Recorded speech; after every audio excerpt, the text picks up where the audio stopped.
I thought it was like an interesting coincidence that you and Miles kind of played together at Washington. How has he helped you out since, especially going into last week's game? Oh man, he's been a tremendous help. Just like when I first got to Washington, I was a freshman, he was a junior, and he just kind of showed me the ropes and make sure I was good. So, definitely a blessing to be a part of this organization, and also to be with Miles again. Al? Salvon, I know, as you just mentioned, you and Miles are good friends, but I have to ask you to recount the story of the time that you and he raced at midnight. Yeah, man, because we lived together in college, so there was a night we was both just going back and forth. Because in high school he had beat me in our 4x1. It came down to like inches, and he had beat me when I was 15 years old. He was a senior at the time, so we were just talking about that, and then we just it was late, and we were just like, all right, let's just go race. And we had raced a couple times, and I got him in the first two, and he got me on the last three of them. So I think it came down to a conditioning thing. Alan? Good afternoon, Salvon. How you doing? I wanted to know what the emotions were like for you before you made your NFL debut on Sunday, and how you felt it went for you. Man, it was so cool to be a part of. I just wanted to go out there and win. Wanted to do whatever I could in my power to go out there and win. So it was definitely a childhood dream to be a part of that. It's a big time game and a big win for our organization. So, for me, I was happy to be a part of that. And obviously, first game, you just kind of go into it excited, and I was happy. I'm blessed I got the opportunity that Coach Flo and them guys, they gave me the opportunity to go do that. So I was happy to be a part of that and get out of there with a win against a really good team. Joe? Salvon, you had that one run in particular where he kind of squirted through the middle, saw some space, and then used your speed. I think you ran out to the left. What was going through your mind, and what were you feeling when you realized that you had an opportunity for a pretty big gainer? Man, make the most of it. Make the most of it, and then kind of just hold on to the ball. Kind of do what I've been coached to do. And I think I was running at Patrick Peterson, and I'm like, oh man, that's Pat P. So that was kind of cool. But yeah, it was kind of credit to the offensive line. They worked really hard, and they were able to open up some stuff for us, as a team. So that was really cool. And not only in the run game, but also in the pass game. Al? Salvon, what is your approach to your NFL career? Breaking in undrafted and all, sometimes guys come in and feel that they really have something to prove or a chip on their shoulder. I don't know if any of that applies to you. How are you approaching this? Man, I'm just grateful. I'm approaching it as being grateful. Go out there every day, work hard, and just kind of do what I'm coached to do. Ask the guys. There's a lot of older guys, like Miles and Matt and Jordan and Patrick and all those guys, and we got DeAndre here now. So I ask all those guys questions all the time, and they kind of just kind of show me the ropes. And I'm not too prideful at all to ask those questions. So those guys help me out a lot, especially running back room for sure. So I just attack it as go out there and work hard. Alan? So Miles has another 2 games that he's got to miss because he's on IR. Do you feel that with your performance, did you leave that game thinking to yourself that you showed the Dolphins that you're somebody who can be trusted, that they'd want to give the ball to more?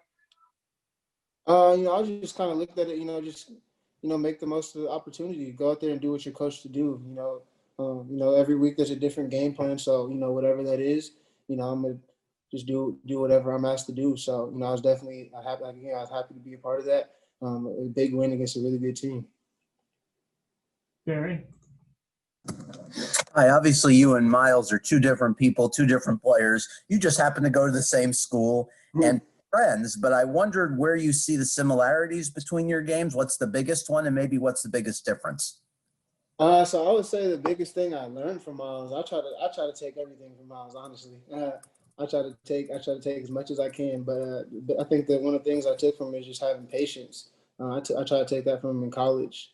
So I just try to, outside of just, we're all our own players, but as far as what I try to take from this game, I try to watch every run he does. You know, whenever run I do, I always ask him, you know, hey, what do you think on it? Because, you know, I usually think, okay, if he thinks it's good, then he's probably right, because he's right most of the time. So, you know, I try to take as much as I can from him. Omar? I want to ask you, you only played 3 years at Washington. What went into your decision to not play that 4th year, and did you expect to get drafted? You know, I just kind of felt that I was ready. I felt that I was ready to, you know, get into this league, and I saw that I had the opportunity to. So, you know, I took my chances, and, you know, yeah, I went undrafted, but you know, that was just a part of my journey, and that's part of my process, and, you know, it led me to be here. So, you know, I'm grateful, and yeah, going into that year, you know, at the end of that year, I thought I was, you know, I felt that I was ready to make that decision. How many positions are you playing this week? I don't know. That's a good question. You should ask the head coach that. Oh, come on, Jesse. I honestly do not know. Barry?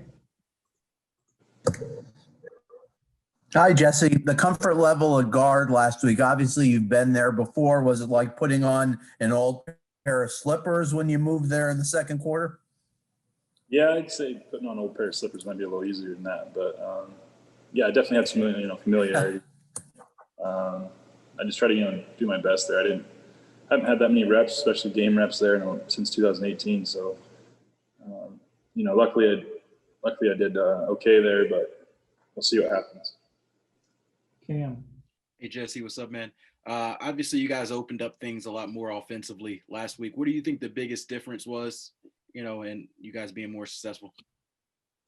Yeah, you know, as soon as we can get those first downs rolling, I feel like we, you know, gain our momentum, and that kind of opens up the play calling a little bit too. You know, where we can get the run game established. You know, obviously we haven't been that great in the run game, and kind of been more reliable on the pass or the, you know, the RPO kind of world. But if we can get that run game going, you know, we can open up a lot more, and then hopefully have Tua more comfortable back there as well. Joe?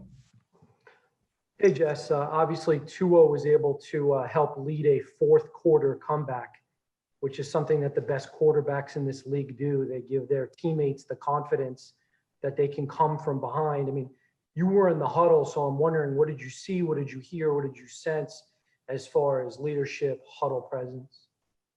Yeah, I think it was just, you know, regular routine, you know, go in there. Hey, this is the situation. This is what we need to do. We need to score points here. You know, luckily our defense is, you know, one of the best in the league that allows us to be in those, you know, positions, and gives us those shorter fields to work with. And I think, you know, Tua's done a really good job, you know, granted how old he is, but being a rookie quarterback coming in here and getting a fourth quarter win is, you know, kind of unheard of in the league. But, you know, he's been there before, you know, like he's a winner. So that's what he does. Steve? Jesse, NFL teams, the home team is under 500 this season in the league. What's happened to the home field advantage? Is it all because of COVID? What do you think? Yeah, obviously, you know, there's not really home field advantage at all. You know, you're used to going into a away stadium thinking, you know, that's going to be loud. It's going to be, you know, affect the snap count. It's going to, you know, cause more problems than what it has been recently. That's probably part of it. I don't know. Maybe it's just by chance. You know, teams are a little better on the road right now. I don't know. Alan? Hey, Jesse, good afternoon. So you're facing the Chargers for the second consecutive year, except when you faced them last year, you guys were at the pretty much beginning stages of a rebuild and weren't necessarily a great team at the time. Now you're a team that's in playoff contention. Are you a little bit amazed at just how far along the team has come since you last faced the Chargers last September? Yeah, you know, we kind of flipped it pretty quick. Granted, we've had some good leadership on this team. Our defense is, you know, playing really well.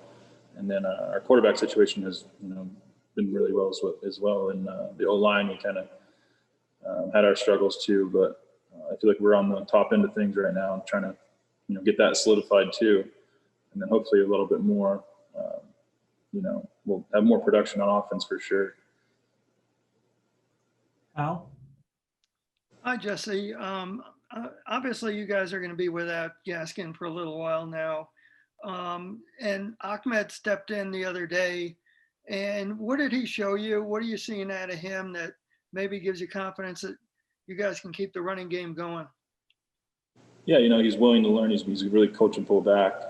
He's quick, really fast guy, especially out of the backfield. And that's what kind of helps our offense move is, those faster guys that can, hit the hole and be gone. No, I'm excited to see him, develop more. Obviously, Gaskin really developed, and I feel like that's a similar type of running back. Joe?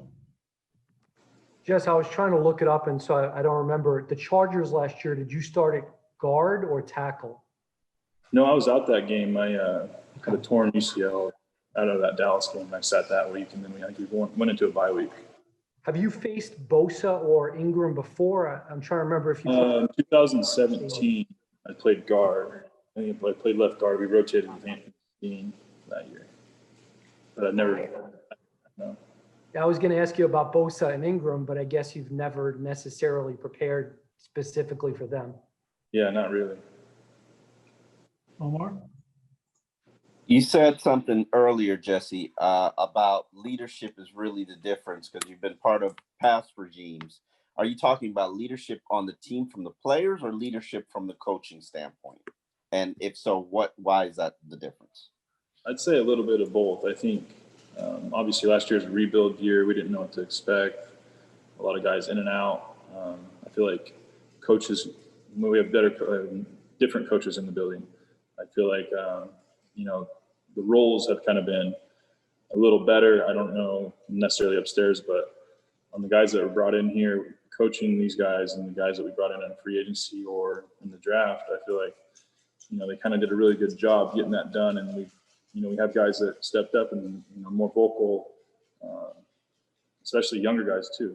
It's kind of a good little marriage we have going on. And I feel like it's only going to get better. Last question, Safi. Hey, Jesse, what's going on, man? Trying to figure out how to kind of ask this question, but you have 2 years left on your deal, and the Dolphins obviously drafted 3 rookies to play on the O-line here. I guess how do you see your role kind of going forward the rest of the season in the future? Do you see yourself trying to, continue to stay with a viable starting job on the line? Do you see yourself being, maybe, the best option for a swing or something in the future? How do you kind of just fit in and kind of play things out here with your career this season and the rest of your contract? Yeah, that's a good question. Obviously, I want to be here. I want to be starting, but that's a question to ask the head coach because right now I'm trying to figure out my role as well, and hopefully it's somewhere on the starting offensive line. Bobby, wanted to ask you about Keenan Allen. I don't know if you faced him one-on-one in the nickel as a cornerback back in your former life. What are the challenges that he presents as a receiver? He's a ball player. He's one of the best receivers in the league, and he knows how to get open. He knows how to beat your leverage. He knows how to, come out of breaks really well, and he's got a good crossover at the line. So you got to be patient with him. You have to understand that, he's a guy that can wiggle, and he's a guy that can move on, and understand you got to play to your help and protect your leverage and just keep going after him, keep playing because, he's going to keep playing and he may catch a ball or two. It's just the league, but, you got it's a long 60-minute game. So, you just got to keep playing the game with him. All right, Steve, we'll try again. Testing 1, 2, 3. Is that any better? So far, so good. Okay. Bobby, home teams are under 500 this season in the NFL. And that's the first time that's been the case this late in the season since 1983. We're doing a national story. I just wonder, do you think it's a function of no fans in the stands that the home field advantage has been mostly eliminated, or what do you think? That may have something to do with it, with the fans, but at the end of the day, man, this is the NFL, and any team can be beat on any Sunday, anywhere. You always have to respect your opponent, whether you're away or at home, and understand that they're coming in or you're going there to beat them. And, I think with no fans, it may help. It may help some teams, but that with no fans, it makes you have to lock in even more. Joe? Hey, Bobby, wanted to ask you about their quarterback. What do you think Herbert does well? Oh, he's a really good passer. He's got a really good deep ball. Even though he's a rookie, you can tell he's seeing things a lot better than he was when he first got in at the beginning of the year.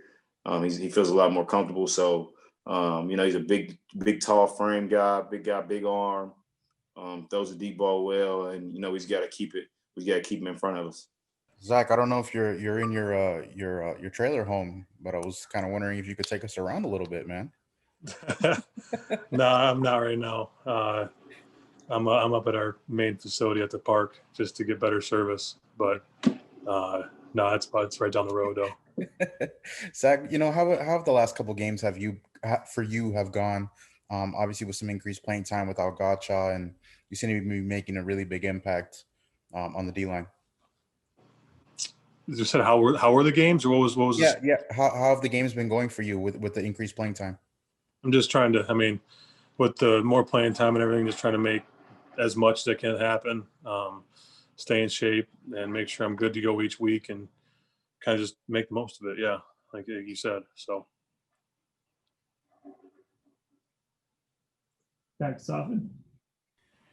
What's probably one thing about that front that you guys show, 5-man, 6-man? What does that do? What's the goal you're trying to accomplish there against quarterbacks by showing that many on the front? I think we're just trying to show that they don't know what's going to happen, so just kind of help us take control.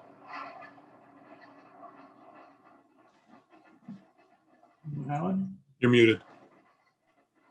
I'm unmuted. Hey, Zach, how are you? Good, you? Can't complain. So I wanted to ask you about the 4th down stop. What was the key to the play for you, and how good did that feel? Did that compare to a sack or something like that? I mean, plays like that always feel good. It really was just goes back to coaching, especially in those 4th and inches, 3rd and shorts. The key's just knock back and make sure your gap's down and go from there. If you don't get knocked back there and he's going to fall for the inch anyways. So that's kind of my mindset going into that 4th and short was. Barry? Hi, Zach. We haven't been told if Christian or Raekwon Davis will be available Sunday. Physically, with how you feel, knowing that defensive tackle is a very taxing position, do you think you could play most defensive snaps in a game at a high level, or is that too much to expect of any defensive tackle? I think with the way our coaches get us prepared each week and the way we practice, we make sure we're prepared for any kind of situation that might be thrown at us in a week or a game or whatever. So I feel like we just if you're out there, you got to play to your best of your ability, and that's just how I take every snap, no matter how many snaps you do get or not, like you said.